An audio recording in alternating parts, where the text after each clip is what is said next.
Last year was the year of the running back. Saquon Barkley, Derrick Henry, the list goes on. And we have to start with maybe the most generational talent we've seen since Saquon Barkley, Ashton Jeanty. Where do we have him ranked here, guys? He's clear-cut one. We said that yesterday. He is clear-cut one. He's a very productive guy. He runs through contact. He's got everything you want in a running back. He's got production, he's got size, he's got balance, he's got durability, he's got toughness, he's got everything you want. You know, he can run through tackles, he's got good vision, he's got good acceleration, protects the football. He is a dynamic player. 29 touchdowns, 2,601 yards. 151 missed tackles, 49 more than Cam Skattebo. And you say it's Boise State, which, I mean, there are some poor defenses out there in the West Coast. There are. But he's pretty damn good. And he's a guy that you're going to have to think about. When do you start thinking about a running back in a draft? That's the question. These teams that are picking in the top 10 are picking in the top 10 for a reason. They stink right now. They have a lot of needs. Offensive line, defensive line, corners, receivers, quarterbacks. Running back typically is a luxury pick, right? If you have a pretty good team, you got a good quarterback, let's get another weapon. Bang, our offensive line's intact. Bang, let's take one late round. We got a good team. Let's go. This is the juice we need to get over the top. A lot of these guys need more than that. I project him going in between like 10 and 15, somewhere Dallas, somewhere in that range. Chicago. Would you say Bears? Chicago. He's already said Chicago. Yeah, I think Chicago, Dallas, right around there, I could see it. Colt, you had a point that you were bringing up earlier, Ashton Jeanty's height. No, I was just saying, who's your player comp here? Maurice Jones-Drew. Yeah, so would Maurice Jones-Drew go 10 when he's coming out? I think he's Were we talking about Maurice Jones-Drew as a generational talent? He's pretty good, though. He was a first-round pick. Good. I liked Maurice. He was great. It was hard to tackle, man. Yeah. When you turn on this guy's tape, like I heard all about him all year. I wasn't like trying to tune in and watch a Boise State game. I said this yesterday, but he had more yards. Like he had twice as many yards after contact as anybody else in the country had yards That's at one insane. point in the season. Yeah. If he wasn't on Boise State's team, they may not have won a couple games. And they decided they were going to feed him. Like they didn't even throw him the ball They that made the much. playoff. Yeah. They made the college football playoff. I mean, talking to the guys going into the Penn State game, the only focus they had was how do we stop this guy? Like that's it. how much emphasis they put on that guy, right? Like He still got 104 yards. And he still got 104 yards. He fumbled early. I mean, but again, it was gang tackle, run to the ball. I mean, the whole game plan was how do we stop this guy? Oregon early in the season. Like you take him off that team, Boise State wins 2 games. 2 games. Think about that. And he ran for 2,000 plus yards. Maybe 2. 192. Maybe 2. 192 against Oregon. Right. And it had a 70-yard touchdown run. I mean, I'm telling you, when I saw this kid up close, I knew he was good on tape, and I watched the tape whenever they were getting ready to play Penn State. I went back and I watched the tape. I went back and watched maybe 3 games, the Oregon game and 2 others. And then I saw him on the field, and I was like, I couldn't believe how thick his legs were. Like, It was Saquon Barkley. It was Maurice Jones-Drew. It was like, this guy is a fire plug. The biggest question you have if you draft him, do you change his stance? The straight up with the hands like that. Nah, you got to keep the stance. Yeah, you got to keep that. That's good. How do you feel about a guy like him in pass protection, though? That is one of the areas That's where coachable. I think he's got the size, he's got the leverage where he can coach pass protection. Probably wouldn't ask to do a whole lot of pass protection because they didn't want to pass it. They want to hand it to him. If they were passing, they were throwing it to him. They're throwing a screen, right? Yeah. I don't know. It makes me a bit nervous when you're going to take a guy 10th overall. Well, I know he's a different version. Derrick Henry wasn't a very good pass protector either. All right, he was a horrible pass catcher. You know, I don't think they're going to ask this guy to go in there on 3rd down and pick up a double-A blitz. They're going to ask this guy to run on 1st and 2nd down and have a 3rd down option. But he's going to be able to, on the play-action passes, to pick up a safety, a blitz, or whatever, a linebacker if it's his gap. He can do all that. The play-actions, I think, really where he's going to need to pass protect. They'll have a 3rd down back version of him on a team if he gets drafted. Well, you mentioned the Bears, AQ. If the Bears don't take him, the Cowboys are taking him. I mean, he's a Texas kid. He basically played all his high school games at the Cowboys facility. Yeah, I think the star. Do the Cowboys? But here's a question: do the Cowboys value that position? Clearly, we've seen they had Derrick Henry say, "Hey, I want to come play for you guys." Last year. They drafted Zeke Elliott in the 1st round, and they also paid Zeke Elliott $100 million for his career. So yeah, they value that position. Yeah, I mean, I'm just based on what Jerry Jones did last year. You start watching his tape, and it's obviously very impressive, but his story, father's in the military, grew up in basically Italy, and then found out he was a good football player. He's playing high school quarterback over there at a military school, and then came over to Texas to play, and he broke out. And then Boise, I don't know how many offers he had. Boise might have been his only one. But the character of this guy and you listen to all his teammates talk about him, his coaches talk about him. I mean, he's kind of the full package. 10 to Chicago, not getting past the Cowboys at 12. The next running back we have up, Omarion Hampton, North Carolina. Little bit different build. He's 6 foot, 221 pounds, big physical guy, ran the 4.4, 38-inch vert, has the contact balance, more of a north-south runner. Is he the clear consensus number 2 on the board here? I believe so. He's long. He's powerful. When I did him the first time, just watching the highlights, because I got a very small computer, I can't see, but he reminded me of Arian Foster a little bit. Same size, same body style, running. Hold on, what kind of computer do you have? It's kind of like a Game Boy. You're watching the film on? Anyway, yeah. He's only one outlet. You watching his TikTok videos? He's got good burst acceleration, very long, big, strong legs, powerful.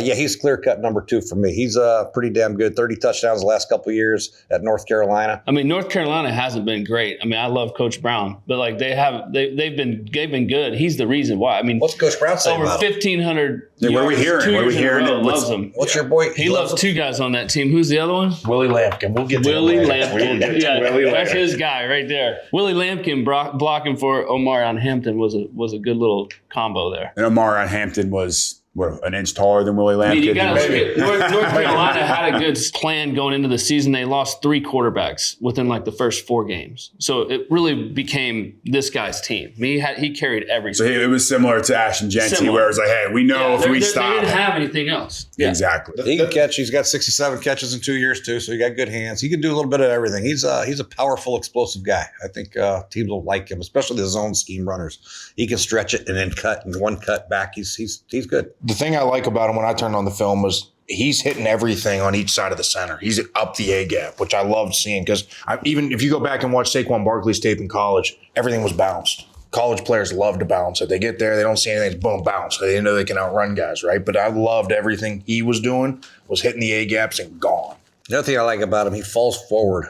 And he's so long that it sounds weird, but it's always an extra yard or 2. Yeah. So instead of 2nd and 8, it's 2nd and 7, 2nd and 6.5. He's just got that natural ability to get that extra yard or 2 by falling forward. He's powerful. You're playing on Madden or whatever. You're building your prototypical running back. Are you making him 6 foot or higher? Or are you Make more him like 5'8", Ashton 5'8"? Jeanty is like 5'9", 5'10"? Like It's hard to tackle a smaller guy like that too. If he's got legs, like you said when you saw in person, like that bodes well for like the way of using his leverage, being able to kind of stay under his pads, hit these defenders. But in my creative player, I was making the fattest running back ever. I made my running back like a super fat guy, but he ran a 4.4. I thought that was always hilarious. So I probably but you have like guys like Derrick Henry or like, bigger, stronger, even going back to like Earl Campbell and Eric Dickerson kind of guys. But then you have guys on this list like Judkins or Treyveon Henderson. I mean, Saquon Barkley. I don't think Saquon's 6 foot. No. I don't know. I like this just straight up 6 foot Omarion Hampton. When you watch him on tape, like I'm with you. Downhill, falls forward, strong. 220 pounds, has all the things you want. What team you think he goes to? Now, when you started describing schemes that he would fit well into, I was looking down at the teams and I'm like, there's a few teams on this list that he might be a good fit on. Could you see him going this top 20 in the draft? I don't think he goes top 20. I would like the Chargers to get him. J.K. Dobbins kind of run his course a little bit. Gus Edwards a little bit older. You know how Harbaugh likes to run it. I'm hoping the Chargers get a receiver in the free agency, somebody to help with Lad McConkey, and I think a running back would be good for them because they are a run-first football team, and I think it'd be good, especially with Harbaugh. No, it's a good one right there. Cincinnati? You like Chase Brown? I like Chase Brown. You think he's on my fantasy team. He lit it up, man. What the hell's wrong with Chase Brown? Don't be getting. I'm not. I'm asking. See, shit runs downhill. You come at me about the Cowboys and their spending. He comes at you for Chase Brown. Chase Brown's more of a change. Chase Brown does need another back with him. When Joe Mixon and Chase Brown together were pretty damn good. That was a good 1-2 punch.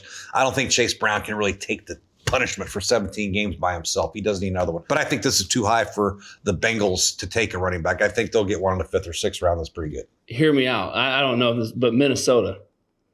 They just paid Aaron Jones, but like they're going to probably roll with JJ McCarthy or bring in an old, like to have a young combo like that and to have him for 4 or 5 years, like that would be a What about Washington? good fit. Yeah.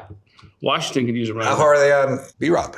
Austin Eckler's getting a little older. I think that the last part of the first round, I wouldn't be surprised if somebody Kansas City. takes him. We have so many running backs, right, that we're going to talk Kansas about. City, yeah. Jacko, I mean, he wore out at the end. And He wasn't right coming back off Green injury Hunts. either. Yeah. Here's the issue with the running backs. So we have a list of guys, right? We're That's going always the through. issue It's I like you always talk have about. so many names that you're like, I would love to have that guy on my team. I would love to. Oh, he's a guy I would like. I like him on film. Yeah, there's a bunch. When you start getting later in the first round, it's like, hey, do I take Omarion Hampton here, or do I want to try to get a Treyveon Henderson or Judkins later in the second round, maybe? And I said yesterday, supply and demand, Justin, supply and and demand. there's a lot of supply of running backs. There is. And there's probably not a lot. How many running backs go in the first round? I think one. One.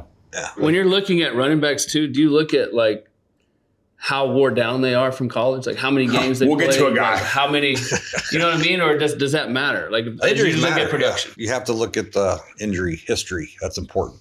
And carries and wear and tear on the body. They only have so many touches at running. All right, so then Ashton Jeanty, who is just getting fed the Yeah, ball. but he's built different. Okay, all right. He's the anomaly. He's the anomaly. Built different. All right, well, let's move on down the list. Those are our probably clear-cut number 2. I think this is where it starts to get a little hairy here. Next up, we have Kaleb Johnson from Iowa.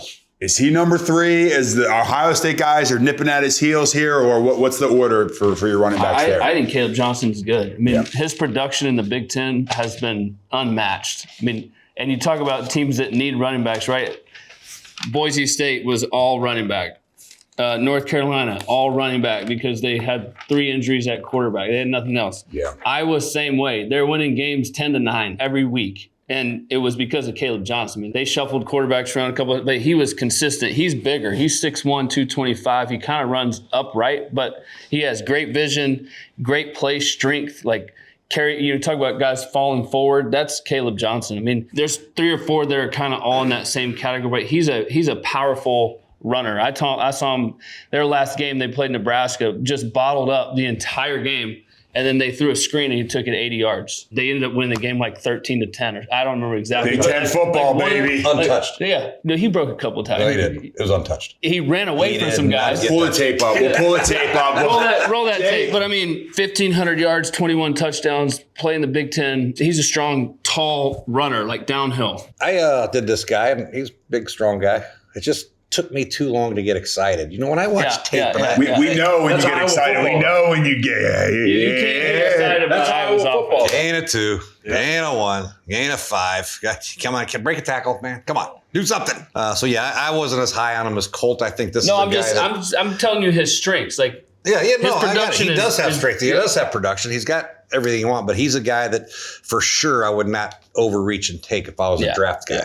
This guy is a true first and second down back. He can catch screens and stuff like that, but that's it. First, second down back. So if you have a good Cincinnati later in the rounds, you already have Chase Brown, who's a good third down back and do a little bit. This would be a good change of pace for them in the 5th or 6th round. There's no way I would go up and take this guy high just because he's a 3 to 4 yard cloud of dust guy. And I think that's what we're saying, right? I think you're saying Ashton and Omarion Hampton are kind of the two guys that Right here, and then everybody else is here. But everybody else is good. I mean, you got Judkins, you got Henderson, There's Ohio State running backs we're about to mention. Yeah, those guys. They're all really good, but like how far do you reach up to grab? It just depends on if those 2 guys go in the first round or not. And plus, you look at free agency. We look at Aaron Jones just re-signed with the Minnesota Vikings. There's not a lot of guys in free agency, though, so there will be some teams addressing the need in the draft. And then when you have a lot of supply coming online, it may hurt the running back market.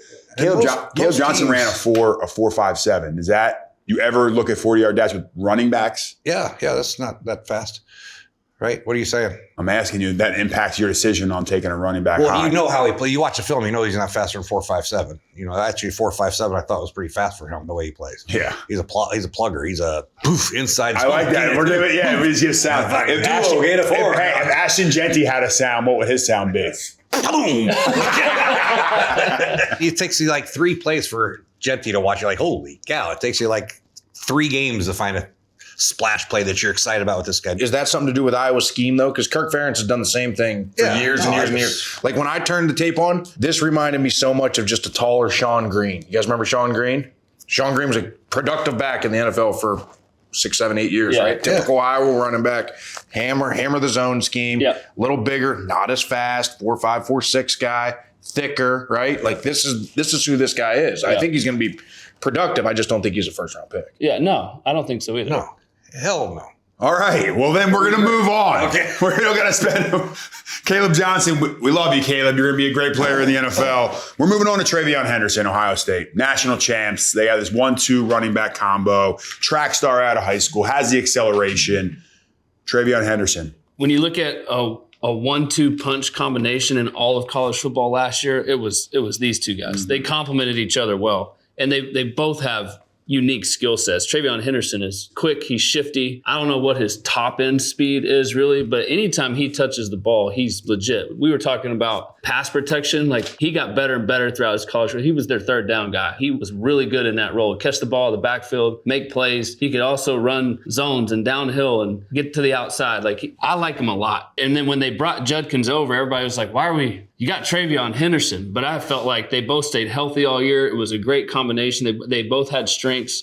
They're both really good players. You see a lot of success in the NFL right now with these 1-2 combos. And you look at a running back and say, hey, we're just going to turn around and hand it off to one guy. We've seen success with that. If you were building a team, Jay, you're going to have one bell cow like Ashton Jeanty here taking 10th, and you're going to turn around and hand the ball off to him every play, or you want to go the 1-2 combo like David Montgomery and Jahmyr Gibbs in Detroit? I always like the 1-2 combo, to be honest with you. I like to keep guys fresh and then change a pace.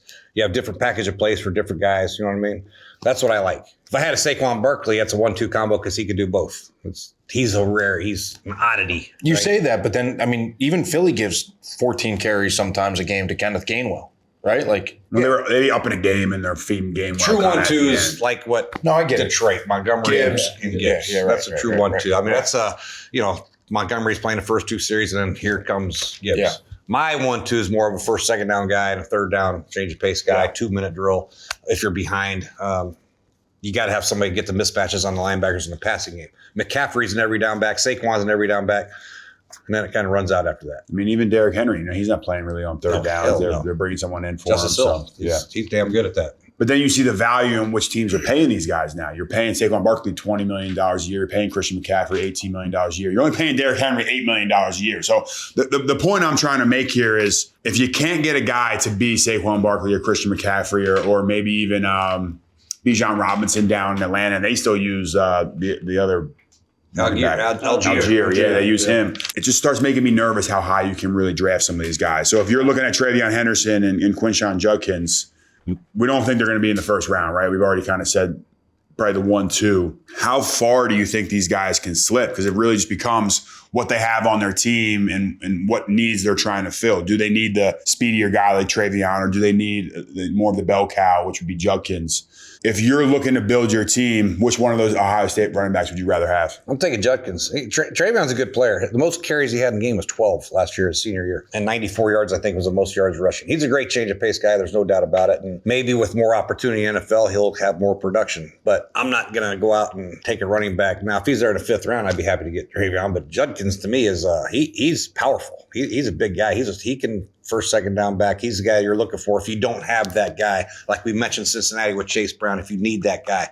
Most NFL teams have a running back on the roster is pretty damn good, right? There's a lot of running backs in the NFL that aren't, starting even. So for teams that take a running back, it's not going to be a major need for their team in the first or second round. Major needs are offensive line. We got to get bigger. I mean, look at what Philadelphia's defensive line did to us. Look at Philadelphia's offensive line did it. We got to get bigger in our defensive line. We got to get faster at receiver, faster at corner.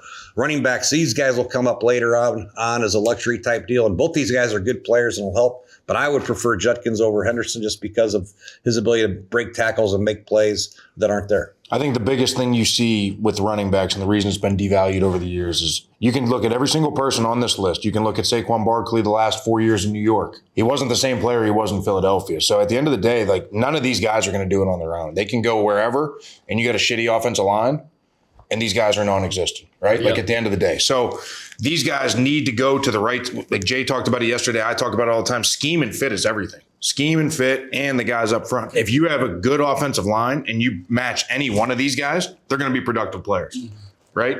Jeanty's obviously got a different skill set where he can be the home run guy. He can be the Saquon Barkley. But the rest of these guys, it's somewhere second round through fifth round, and you're going to get good value as long as they go to the right team with the right fit, with the right scheme, with a good offensive line. If you go through all 32 teams, right, you look at the draft, pre-draft team needs, I'll bet there's only 2 or 3 of the running back is in the top 3 or 4 team needs. That being said, it's going to push these guys' draft stock down a little bit because not many teams need them, and there's a lot of them. Not a lot of demand, a lot of supply. Yeah, exactly. You're an economist. You know that? Thank you very much. All right. Well, then let me do this question. We kind of have our 1, Ashton Jeanty. We have 2, Omarion Hampton. 3 gets very convoluted. There's names like Dylan Sampson from Tennessee. We got names like Cam Skattebo from Arizona State, Devin Neal from Kansas. Is there a guy, Bashul Tootin from Virginia Tech, who absolutely lit up the combine, ran a 4.3? I know you probably could turn this tape on and you don't even see the 40 time. You know that guy can move.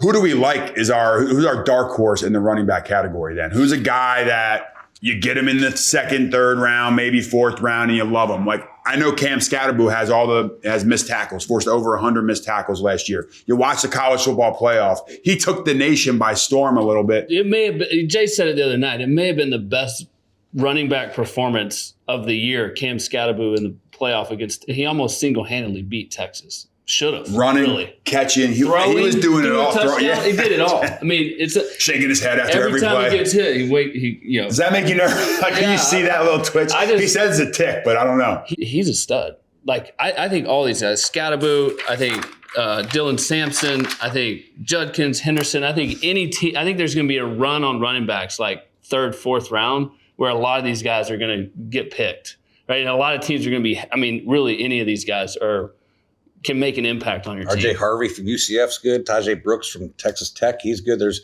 other guys, even later projections, that are pretty damn solid. These guys are in trouble. They're cannibalizing themselves. Yeah, exactly. Where would you like to see a guy like Cam? It's a deep class for running backs. I mean, more so than usual, in my opinion. It's tough because then the guys in the NFL are fighting like, hey, we need to get paid more. And then you have this influx of young youth coming in. Yeah. You look at Penn State, they got 2 running backs over there that are going to be coming next year. And it's there's just too many guys at this position. When you get into the NFL, that's why the value has gone down. Are you nervous a guy like Cam Skattebo didn't run at the combine? No. How fast you got to be to run over people? I don't know. You just said 4.57 was too slow. I just heard you say it. Yeah, this guy runs different. This guy runs different. Got it. It doesn't take long. What if Cam's a 4.7 guy? It doesn't take long. He's not a 4.7 on a Cam guy. No Skattebo tape to realize this is a badass, right? It takes like 3 plays, 3 runs, like, holy shit. So you want to, we need to get rid of Kaleb Johnson earlier on and you want Cam Skattebo. 100%. In my opinion, Cam Skattebo. What's the sound that Cam Skattebo makes? I mean, this guy is powerful. He can run like this low to the ground. Yeah, he's hard to tackle. If I got 3rd down and 1 and I don't have the tush push available, I'd rather give it to Cam Skattebo than even Ashton Jeanty. That's how powerful and his center of gravity is. I mean, how do you tackle the dude? Yeah, you can't. He's tough. Some of those runs he had against Texas, man, were absolutely sick. And Texas is an NFL. I mean, they got NFL talent everywhere. We talk about best in class across the board. They're one of the best tackles, one of the best receivers. Yeah. My issue is one of the best I quarterbacks. thought he was like, when I watched him play and just on TV, I thought he was like 240. He's only like 218, 219. That's the only problem I have. You know, everybody wants to say, the big white guy, Mike Allstott, he runs like Mike Allstott, but Allstott was like 240. Yeah. And he's more of a fullback. Yeah. What was his height, 5'6"? Skattebo? I bet he's 5'8", probably. Maybe he ends up being a great college player, but I like him, and I think he can catch. I mean, not like he's a mismatch in the backfield or anything like that, where he'll work linebackers or whatever it is. But I like him. Is there any guy that we haven't talked enough about that you want to highlight right now? The guys that I've seen, I think is clearly we go Jeanty, we go Hampton. After that, I think it's Judkins, and then Skattebo. I like Skattebo. Yeah. I keep bringing up Texas guys, but Jaydon Blue is a good player. He had a great run in the college football playoffs. He's definitely a change of pace guy. So if you have a 1st, 2nd down back in the NFL and you're looking for a guy, change of pace guy in the later rounds, that's a guy you want, man. He can catch the ball in the backfield. I mean, he ran a lot of screens, a lot of downfield, like matchups, red zone stuff, option routes. If something happened to Justice Hill, Baltimore, let's say he was a free agent and he left.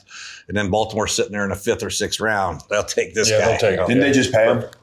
Probably. And he's fast. We ran 4.3 at the 40. Yeah, he's 4.32. Yeah, he's fast. That would be the fastest. Bashul Tootin was 4.32. That would be the fastest that he would have ran. He's pretty quick. Where do you think Cam Skattebo fits in? What's a team that you would be like, ooh, later rounds, go get this guy? You can make an argument for most teams to have, like, these guys could make an impact, right? Like Jay said, like unless you have McCaffrey and Barkley, like having any of these guys that we mentioned is going to help your team. It's just, where do you take them? I'd like to see him go to the Raiders in like the 4th or 5th round. That'd be kind of cool. The Raiders. Okay. I like the Raiders. What about a place like Pittsburgh? Well, they got backs. Isn't Najee a free agent? Yeah.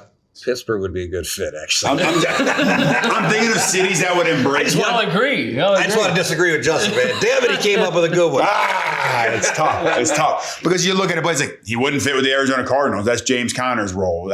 So I'm just thinking of some of these teams that he would be a good fit in. Let me play the stereotype real quick. Is there any chance this guy's just a fullback special teamer for the next 10 years? You think he can play special teams? Yeah.